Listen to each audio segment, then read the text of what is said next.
अस्सलाम वालेकुम। आज का टॉपिक है एक्टिव मेम्ब्रेन पोटेंशियल। सबसे पहले definition, the change in resting membrane potential due to threshold which forms an impulse is called active membrane potential. Active membrane potential असल में है क्या? जो न्यूरॉन है उसके बारे में हमने पहले भी पढ़ा था रेस्टिंग मेम्ब्रेन पोटेंशियल में कि न्यूरॉन रेस्टिंग मेम्ब्रेन पोटेंशियल की हालत में कोई भी उसके अंदर से इम्पल्स, नर्व इम्पल्स पास नहीं कर रही होती। तो एक्टिव मेम्ब्रेन पोटेंशियल में क्या होगा कि वो पोटेंशियल मेम्ब्रेन का जो जब उस न्यूरॉन के सेल के अंदर से मेम्ब्रेन पास करी होगी उस वक़्त का उसका जो पोटेंशियल होगा उसको कहेंगे एक्टिव मेम्ब्रेन पोटेंशियल। अब एक्टिव मेम्ब्रेन पोटेंशियल में होगा क्या कि जो रेस्टिंग मेम्ब्रेन पोटेंशियल की जो कंडीशन है न्यूरॉन की, उसमें चेंजेस ऐसी आएंगी कि एक इम्पल्स जो है वो उसकी पूरी थ्रू आउट द बॉडी वो जो है वो पास हो जाएगा। और इसको बनाने के लिए हमारे पास जो है वो थ्रेशहोल्ड स्टिमुलस ज़्यादा इंपॉर्टेंट होता है। मेन इसमें बात ये होती है कि जो पहले हमने रेस्टिंग मेम्ब्रेन पोटेंशियल में ये पढ़ा था कि न्यूरॉन सेल के अंदर नेगेटिव चार्ज होता है वो इलेक्ट्रिकली नेगेटिव होता है इनसाइड और इलेक्ट्रिकली पॉजिटिव होता है आउटसाइड। लेकिन जब एक न्यूरॉन सेल के अंदर से इम्पल्स गुजरेगी तो वो ज़्यादा इलेक्ट्रिकली पॉजिटिव हो जाएगा इनसाइड और ज़्यादा इलेक्ट्रिकली नेगेटिव हो जाएगा आउटसाइड, मतलब चार्जेस उसके रिवर्स हो जाएंगे। थ्रेशहोल्ड स्टिमुलस नेक्स्ट हेडिंग है। अब थ्रेशहोल्ड स्टिमुलस है क्या? वो मिनिमम स्ट्रेंथ जो कि एक नर्व इम्पल्स को प्रोड्यूस करने के लिए इम्पॉर्टेंट होती है उसको कहते हैं थ्रेशहोल्ड स्टिमुलस। इसके बाद आयन मूवमेंट्स। अब आयन की मूवमेंट्स जो हैं वो बिल्कुल ऑपोजिट हो जाएंगी। हर चीज़ असल में जो है वो रेस्टिंग मेम्ब्रेन पोटेंशियल से ऑपोजिट हो जाएगी। जो सोडियम है वो इनसाइड आएगा और जो पोटेशियम है वो ज़्यादा आउटसाइड जाएगा मेम्ब्रेन पोटेंशियल में। पोर्स जो है वो प्रेजेंट होंगे सोडियम गेट्स में और बाय डिफ्यूजन जो है उनकी मूवमेंट्स आयंस की हो जाएगी बाय डिफ्यूजन, क्योंकि active membrane potential resting membrane potential में हम एक्टिवली ट्रांसपोर्ट कर रहे थे अगेंस्ट द कंसंट्रेशन ग्रेडियंट। अब आयंस जो मूव होंगे वो अलोंग द कंसंट्रेशन ग्रेडियंट होंगे without the use of ATP. यहाँ एटीपी यूज़ नहीं होगा और ये along the concentration gradient move होंगे बाय डिफ्यूजन। डिफ्यूजन वो होता है जिसमें अलोंग द कंसंट्रेशन ग्रेडियंट कोई चीज़ अक्रॉस मेम्ब्रेन मूव करे।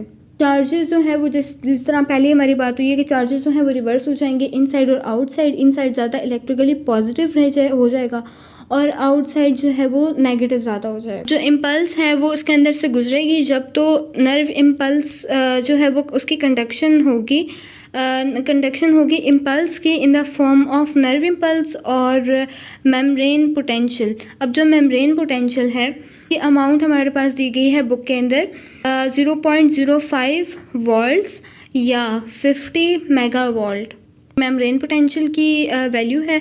इसको याद करना है। बाकी चेंजेस जो हैं वो अलोंग द लेंथ आएंगी। चेंजेस अलोंग द लेंथ आएंगी और पूरी लेंथ में चेंजेस प्रोसीड होंगी टिल द साइनैप्स। अब साइनैप्स क्या है? साइनैप्स वो जगह है जहाँ दो मेम्ब्रेन्स आपस में जॉइंट होती हैं, दो न्यूरॉन्स आपस में जॉइंट होते हैं।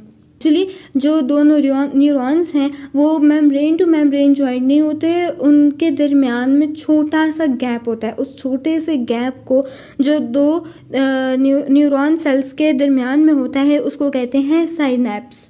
इसने कहा है कि जो चेंजेस हैं वो अलोंग द लेंथ आएंगी। तो नर्व इम्पल्स की जो चेंजेस हैं, आयन की जो मूवमेंट है वो अलोंग द लेंथ आएगा वो चेंजेस और वो आके साइनैप्स तक चलेगा। तो ये चेंजेस हैं। वो चेंजेस के बाद अब जब चेंजेस आई एकदम से इम्पल्स जो है वो अब पूरे वक्त के लिए तो नहीं रहेगी ना न्यूरॉन सेल के अंदर। चेंजेस जो है वो थोड़े वक्त के लिए आएंगी। इम्पल्स जो है वो थोड़े वक्त के लिए एक न्यूरॉन में से गुजरेगा और वो ख़त्म हो जाएगा। उसके बाद वो नेक्स्ट न्यूरॉन के पास चला जाएगा इम्पल्स, उसके बाद नेक्स्ट न्यूरॉन के पास चला जाएगा। अब जो पहला न्यूरॉन है वो तो दोबारा रेस्टिंग मेम्ब्रेन पोटेंशियल की स्टेट में आ गया ना, रेस्टिंग मेम्ब्रेन की स्टेट में आ गया। तो उसमें जो रेस्टिंग मेम्ब्रेन पोटेंशियल होगा वो वही सारी चीज़ें होंगी जो हमने इससे पहले टॉपिक में पढ़ा था कि इलेक्ट्रिकली नेगेटिव ज़्यादा होगा इनसाइड और इलेक्ट्रिकली पॉजिटिव जो है वो ज़्यादा होगा आउटसाइड।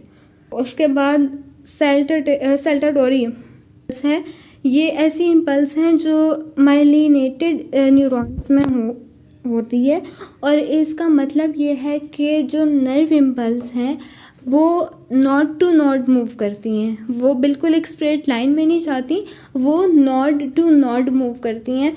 और जब वो नॉड टू नॉड मूव करती हैं, उन नॉड्स का नाम है नॉड ऑफ रेनवियर, और उस इम्पल्स को हम कहेंगे सेल्टाटोरी इम्पल्स। और उनकी स्पीड जो है वो नॉर्मली एक नर्व इम्पल्स की जो स्पीड है वो ह्यूमन बॉडी में 100 मीटर पर सेकेंड नॉर्मली होती है, लेकिन जो मैक्सिमम रिकॉर्डेड है वो 120 मीटर पर सेकेंड रिकॉर्डेड है। एंड में ये कुछ पेजेस हैं, नोट्स हैं, एक दफ़ा आप इनको ओवरव्यू कर लें, ये काफ़ी इम्पॉर्टेंट नोट्स हैं। एक दफ़ा इसके अंदर सारा एक ओवरव्यू है पूरे टॉपिक का।